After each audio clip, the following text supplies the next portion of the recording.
우리 앞뒤 좌우에 계신 분들께 예수님의 성탄의 기쁨을 누리십시다. 함께 인사하겠습니다.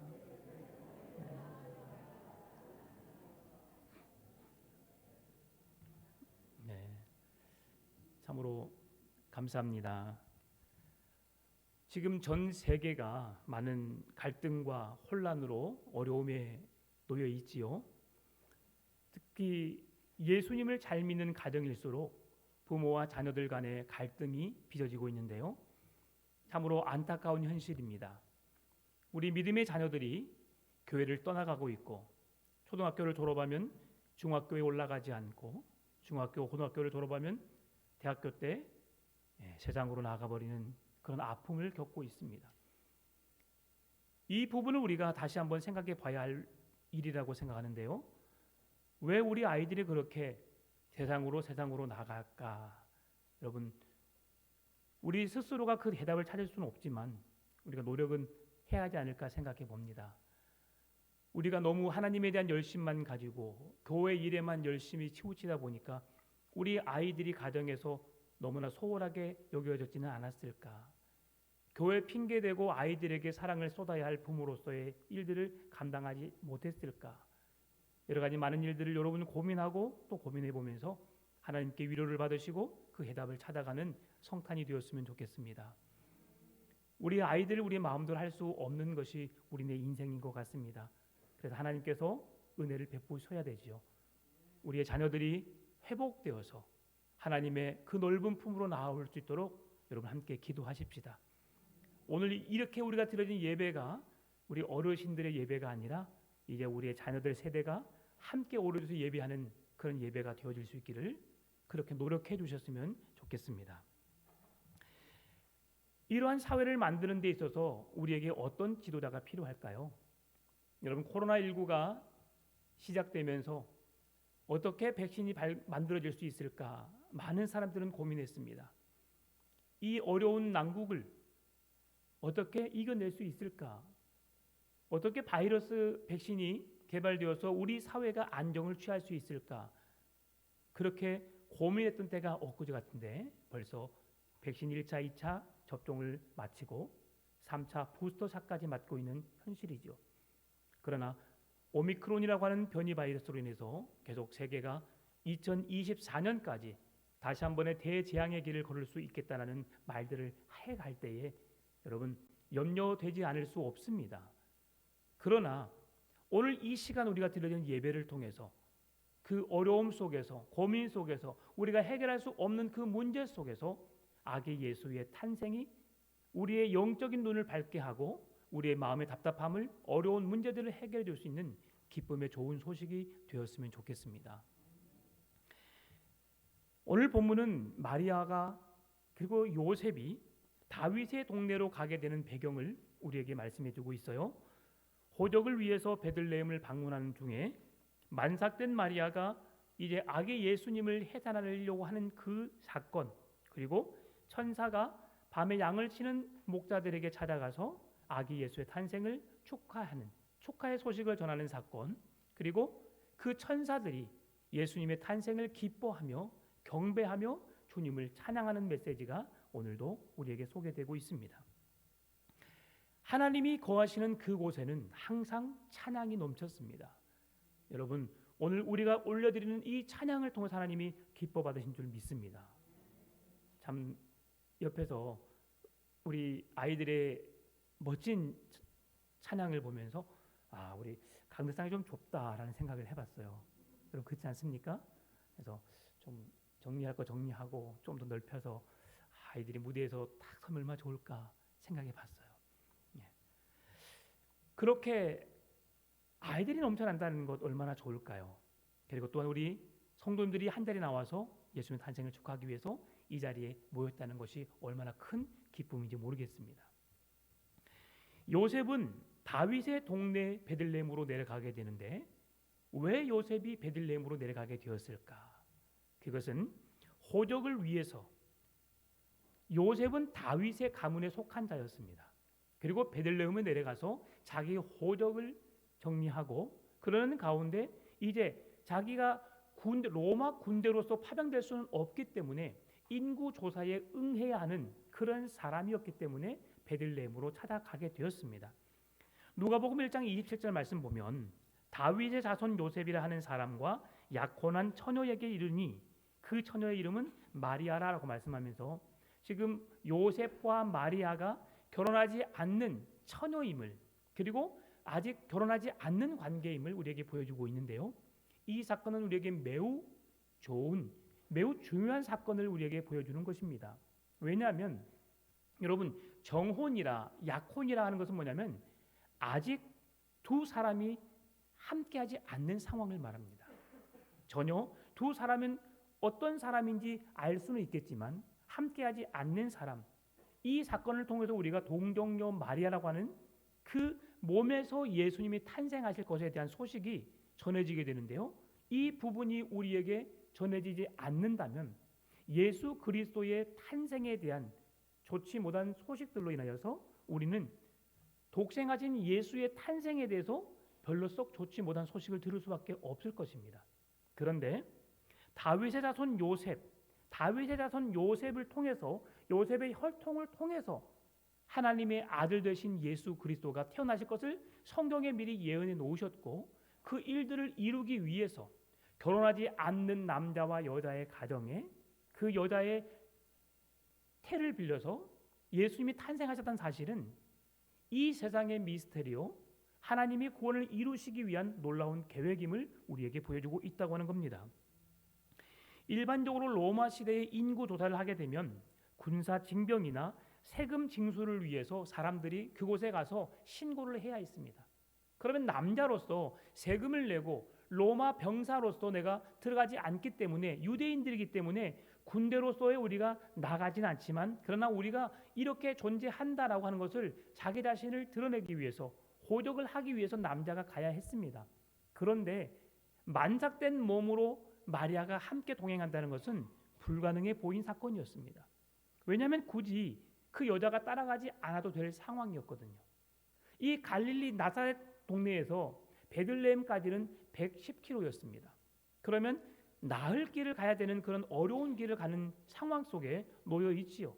만삭의 몸으로 그곳까지 간다는 건 쉽지 않은 일이었습니다. 그런데 왜 굳이 요셉은 마리아를 데리고 함께 베들레헴으로 내려가려고 했을까요? 그것은 오늘 본문의 1장 32절 말씀 보게 되면, 그가 큰 자가 되고 보라 내가 잉태하여 아들을 낳으리니 이름을 예수라 하라 라고 말씀하시면서 이 예수가 탄생하실 것을, 그리고 32절에 그가 큰 자가 되고 지극히 높으신 이의 아들이라 일컬어질 것이요 주 하나님께서 그 조상 다윗의 왕위를 그에게 주시리니 라고 하면서 아들 예수 그리스도가 구원자 예수 그리스도가 유대 땅 베들레헴에 탄생하실 것에 대한 예언을 이루시기 위함이라고 성경은 말씀해 주고 있습니다. 또한 미가서 5장 2절 말씀 보게 되면 예수님의 탄생 장소가 베들레헴이라는 것을 미가가 말해줬는데요. 베들레헴 에브라다야 너는 유다 족속 중에 작을지라도 이스라엘을 다스릴 자가 내게로 나올 것이라. 그의 근본은 상고의 영원에 있느니라. 3절 4절 그러므로 여인이 해산하기까지 그들을 붙여 두시겠고 그 후에는 그의 형제 가운데에 남은 자가 이스라엘 자손에게로 돌아오리니 그가 여호와의 능력과 그의 하나님 여호와의 이름의 위엄을 의지하고 서서 목족하니 그들이 거주할 것이라. 이제 그가 창대하여 땅끝까지 미치리라. 아멘. 요셉이 마리아를 만삭의 몸을 이끌고 베들레헴까지 내려가는 것이 불가능해 보이는 상황이었지만, 요셉이 마리아와 함께 베들레헴에 내려가는 것은 성경 말씀을 이루기 위한 하나님의 뜻을 이루기 위해서 그들이 함께 내려갔음을 우리에게 말씀해 주고 있습니다. 신구약 성경은 하나님이 예언하신 말씀대로 이루어지지 않는 것이 하나도 없습니다. 그래서 성경은 힘이 있는 거예요. 우리가 성경의 말씀을 묵상할 때에 그 말씀이 1.1핵도 변함이 없다, 오류가 없다라고 우리가 믿을 수밖에 없는 것은 뭐냐면 하나님께서 그런 분이시기 때문입니다. 많은 사람들이 성경의 오류를 찾기 위해서 성경을 읽어보고 또 읽어보고 연구하고 연구해 보았지만 여러분, 예수님을 부인할 근거는 찾지 못했다고 말해주고 있어요. 오히려 그 예수님이 하나님의 아들됨에 대해서 부인하려고 노력했던 그 사람들이 오히려 성경을 읽으면서 예수님을 만나게 되는 사건들이 많아지고 있습니다. 오늘 우리가 예수님의 탄생 소식을 접하면서 성경의 예언을 응하게 하기 위해서 마리아가 힘든 중에서도 요셉과 동행했음을 말씀해 주는데, 오늘 8절과 9절 말씀을 같이 읽어볼까요? 그 지역에 목자들이 밤에 밖에서 자기 양떼를 지키더니 주의 사자가 곁에 서고 주의 영광이 그들을 두루 비추매 크게 무서워하는지라. 아멘. 아기 탄생의 소식을 가장 먼저 접한 사람들이 누구지요? 양을 치는 목자들이었습니다. 여러분, 가축을 지킨다, 제가 늘 말씀드렸지만 목자의 신분은 우리가 주는 나를 기르시는 목자하요 나는 주님의 귀한 어린 양 찬양하면서 우리가 목자 되는 것이 너무나 귀하고 좋다고 여겨지지만 사실 목자는 내 양을 치는 자가 아니에요. 내 양을 치는 정도의 신분을 가지면 그 사람은 일꾼을 고용하여서 양을 치는 사람을 부립니다. 그렇기 때문에 그 양을 지키거나 또 양이 어떤 동물에 의해서 해함을 당할 거에 대한 염려를 하지 않아요. 그런데 양을 지킴으로 인하여서 내가 먹고 살 수 있는 그런 기회를 제공하는 그 주인을 위해서, 그 주인들의 양을 위해서 목숨을 걸어서 양을 지켜야 하는 자, 사나운 날짐승들로 인하여서 그 짐승을 지켜내는 자, 이들이 목자였습니다. 그러니까 목자라고 하는 신분은 그렇게 썩 좋지 못한 신분이었죠. 오히려 들짐승들에게 양을 지키다가 내 생명의 해함을 당할 수 있는 그런 어려움 속에 있는 자들이 목자입니다. 왜 하나님은 그런 목자들에게 찾아가서 이 예수 그리스도의 탄생을 축하하는 메시지를 가장 먼저 전하게 되었을까? 여러분, 만약에 하나님께서 호화로운 사람, 뭔가 부족함이 없는 부자들에게, 종교적인 지도자들에게, 어떤 세상의 지도자들에게 찾아가서 예수님의 소식을 전했다면 여러분, 그들은 어떤 반응을 보였을까요?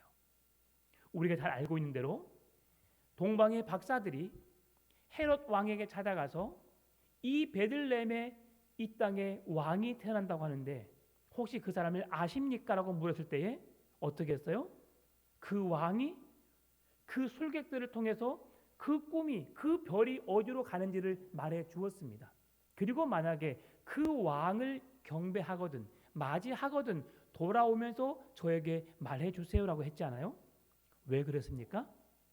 그 땅의 왕이 자기인데 새로운 왕이 등극한다니까 그 왕은, 귀족들은, 신분 있는 사람들은 그 일을 기뻐하지 않습니다. 그러니까 제거하려고 하죠. 그래서 낮은 자의 신분으로 오신 예수 그리스도가 그들의 구원자가 될 수 없습니다. 그런데 연약한 자, 부족한 자, 힘이 없는 자들에게 찾아가게 되면 그들의 구원자, 그들의 하나님이 되신다는 소식은 그들에게 그야말로 참 기쁜 소식이 될 수밖에 없다는 거죠. 그래서 하나님은 들에서 양을 치는 목자들에게 찾아가서 먼저 예수의 탄생의 소식을 전했다는 것을 우리에게 말씀해 주고 있습니다. 마리아가 예수님을 낳기 위해서 베들레헴의 여관을 찾지 못하고 한 그 구유에, 그리고 여관이 없었다, 구유에 눕혔다라고 하는 것은 예수님이 철저하게 낮은 자로 오실 수밖에 없었던 것을 우리에게 배경 삼아 말씀해 주고 있는데요. 이 사건과 바로 목자들을 찾아간 사건은 동일하게 매치를 이루어줍니다. 그러면서 왜 그러냐면 그 시대에 주님이라 고백할 수 있는 사람은 로마의 황제였어요. 로마의 황제에게 하나님을 대신하는 호칭을 사용했습니다. 그래서 주라고 하는 사람을 이름을 쓸 수 없는 그 시대 속에서 하나님이 왜 낮은 자를 찾아갔을까? 고린도전서 1장 27절, 28절, 29절에서 그 말씀에 해답을 줍니다. 그러나 하나님께서 세상에 미련한 것들을 택하사 지혜 있는 자들을 부끄럽게 하려 하시고 세상에 약한 것들을 택하사 강한 것들을 부끄럽게 하려 하시며 하나님께서 세상에 천한 것들과 멸시받는 것들과 없는 것들을 택하사 있는 것들을 폐하려 하시나니 이는 아무 육체도 하나님 앞에서 자랑하지 못하게 하려 하심이라라고 말씀합니다. 누가는 무엇보다도 왕적인 인물의 탄생에 대해서 당대의 권위자들과 종교의 중심권에 있는 사람들에게 말하지 않았습니다. 왜냐하면 그들이 그 소식을 듣고 당연하게 그 왕을 해하려고 하는 일이 일어날 수밖에 없기 때문이죠. 그래서 초라한 목동만이 그 거룩한 밤을 지켰다는 사실을 오늘 누가는 강조하여 말씀해주고 있어요. 오늘 저와 여러분이 가장 연약한 자에 불과하지만 여러분, 우리가 묵묵히 우리가 해야 할 일에 최선을 다하는 목자로서의 사명을 감당해내는 우리의 삶이 되었으면 좋겠습니다. 특별한 것이 아니어도 좋습니다. 우리가 해야 할 일에 대해서 그 자리에서 최선을 다했으면 좋겠어요. 오늘 우리 아이들이 보면서 어떤 생각하셨습니까? 아, 연습이 부족했군. 자리가 맞지 않아. 왜 저렇게 했지? 여러분, 이건 썩 좋지 못한 생각입니다. 이건 사고력을 갖고 있기 때문에, 분석력을 가지고 있기 때문에 그 아이들을 이렇게 만들어내려고 하는 그런 사고이죠. 근데 얼마나 좋습니까? 우리 윤우 앞에서 마지막에 다 하잖아요. 앉아서. 네? 얼마나 많이 연습했겠어, 그 어린 아이들이. 그런데 그러한 모습을 보면서 여러분, 아, 그렇구나.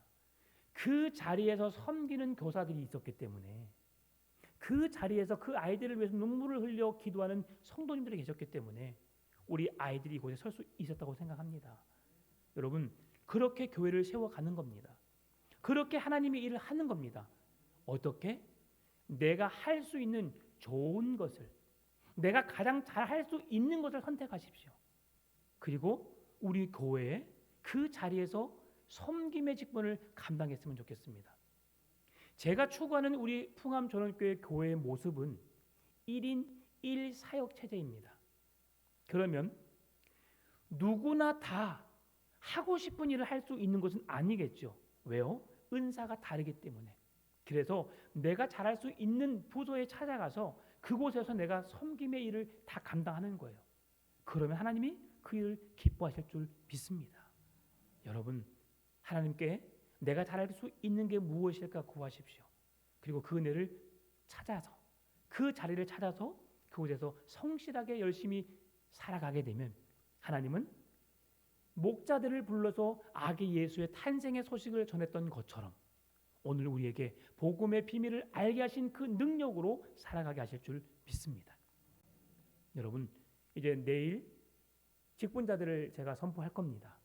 그러면 생각지도 못했는데, 나 전화도 안 받았는데 왜 나를 이곳에 직분을 세웠을까? 여러분, 걱정할 필요 없습니다. 정말 그곳이 맞다 생각해서 세워드렸으니까 그곳에서 2022년 한 해 동안 열심히 섬기십시오. 그리고 뒤에 나가시면서 보시게 되면 2022년 목장이 편성되어 있고요. 그리고 기도 순서가 되어 있습니다. 아, 내가 이때 순종하라고 붙여놓았구나라고 순종하는 모습으로 서주시기를 바랍니다. 오늘 본문의 10절 11절 말씀 보면 천사가 이르되 무서워하지 말라. 보라, 내가 온 백성에게 미칠 큰 기쁨의 좋은 소식을 너희에게 전하노라. 오늘 다윗의 동네에 너희를 위하여 구주가 나셨으니 곧 그리스도 주시니라 라고 말씀하는데요. 누가는 아우구스투스의 통치와 예수 그리스도의 통치 사이에 보이지 않는 경쟁 구도를 지금 우리에게 소개하고 있습니다. 누가 진정한 구원을 가져다 주며 누가 백성들에게 진정한 기쁨을 가져다 줄 수 있는가? 여러분, 누가 진정으로 이 땅에 기쁨을, 평화를 가져다 줄 수 있겠습니까? 이 땅의 왕입니까? 아닙니다. 오늘 우리에게 소개하신 분은 예수 그리스도라고 말씀해 주고 있습니다. 세상의 권세 잡은 자가 우리에게 평안을 선물해 줄 수 있는 것처럼, 우리의 삶을 이끌어 가는 것처럼, 우리의 경제를 바르게 세워가는 것처럼 보이지만 결국 그 모든 권세 잡은 자들을 이끄시는 분, 움직이시는 분은 만군의 여호와 하나님이심을 믿으시기 바랍니다. 그리고 오늘 우리에게 참 구원과 참 평안을 주실 수 있는 분은 오직 예수 그리스도밖에 없음을 믿으시기 바랍니다. 오늘 이 소식을 듣고 천사들은 무서워했다고 말씀해주고 있죠. 그러나 하나님은 말씀합니다. 천사를 통해서 무서워하지 말라. 오늘날 다윗의 동네에 너희를 위하여 구주 곧 그리스도가 나실 것이다. 구주라고 하는 것은 하나님을 지칭하는 말입니다. 그리스도는 메시아를 말합니다. 너희들의 구원자, 하나님이 너희들의 구원자가 되어서 너희들의 메시아가 되어서 너희들의 죄로부터 건져 주실 것이다. 그 소식을 듣고 너희들은 기뻐하여라.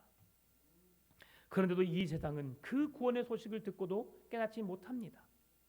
이 땅에 2000년 전부터 2000년 전에 예수님이 이 땅에 오셨지만 그 2000년 전부터 한 1100년 전부터 이사야를 통해서 하나님께서 분명히 말씀해 주셨음에도 불구하고 이 땅의 구원자, 연한 순 같고 어린 정말 부족한 것 같은 그런 이 땅의 구원자를 보내주실 것이라. 또 미가서에서 미가가 예수 그리스도 탄생을 분명히 말씀해 주었음에도 불구하고 그 백성들에게는 예수 탄생, 구원자 예수님의 탄생에 대한 아무런 관심이 없었다는 것이죠. 이 세상은 구원자에 대한 소식을 듣지 못했습니다. 그리고 그 사실 또한 깨닫지 못했지요. 예수께서 이 땅에 태어나심으로 우리의 구원자가 되실 것인데 그 구원자의 소식을 듣지 못했고요. 그들은 아무런 변화도 일어나지 않았고 아무런 변화를 느끼지도 못했습니다. 변화하려고 하지도 않았습니다. 그 예수님의 소식을 들었어도 그들은 그를 경배하고 맞이하려고 하는 것이 아니라 그를 죽이려고 했던 것이 그들의 모습이었음을 우리에게 보여주고 있는데요. 목자들은 어느 날 여느 날과 같이 마찬가지로 양떼를 지키고 있었지요. 다른 사람들도 자기의 자리에서 일상적인 일을 하고 있었습니다. 예수님이 태어나신 곳에 그 근처에 있는 사람들도 예수님이 태어나실 것을 소식을 들었음에도 불구하고 어떤 한 여인에게서 아이가 태어나는구나라는 그냥 일상적으로 일어나는 일들처럼 여길 수밖에 없었던 것이죠. 그런데 요셉과 마리아 외에 그 누구도 예수님의 탄생의 자리를 지키는 자가 없었습니다. 왜 그렇게 될 수 있을까? 요한복음 1장 9절, 10절, 11절에서 이렇게 말씀합니다. 참 빛 곧 세상에 와서 각 사람에게 비추는 빛이 있었나니 그가 세상에 계셨으며 세상은 그로 말미암아 지은 바 되었으며 세상이 그를 알지 못하였고 자기 땅에 오매 자기 백성이 영접하지 아니하였으나. 여러분, 예수님이 이 땅에 오시면서 그 누구도 자기를 영접하지 않을 것이라고 분명히 알고 있었어요. 그래서 그 누구도 맞이하지 않는 그런 초라한 마구권에서 마리아와 요셉과 두 사람이 머물러 있는 곳에서 예수님은 탄생하실 수밖에 없었다는 것이지요. 눈에 보이지 않는 세상은 이 예수님의 탄생을 어떻게 생각했을까요? 눈에 보여지는 세상은 말구유의 주인도 목자들도 수많은 사람들도 예수의 탄생에 대한 소식을 관심을 갖지 않았습니다. 관심을 가지려고도 하지 않았습니다. 그런데 눈에 보이지 않는 세상, 하나님의 나라에서는 어떻게 일을 하실 그 예수님의 탄생을 기뻐했습니까? 천사들을 보내서 목자들에게 그 기쁨의 큰 좋은 소식을 전하였고, 그리고 천군 천사가 나와서 나팔 불며 하나님을 찬양했다고 오늘 말씀해 주고 있죠. 오늘 본문의 14절입니다. 지극히 높은 곳에서는 하나님께 영광이요 땅에서는 하나님이 기뻐하시는 사람들 중에 평화로다. 여러분, 13절에 호련히 수많은 천군이 천사와 함께 하나님을 찬송하여 이르되 하나님을 찬송했습니다. 지극히 높은 곳에서는 하나님께 영광이요 땅에서는 하나님이 기뻐하신 사람들 중에 평화로다.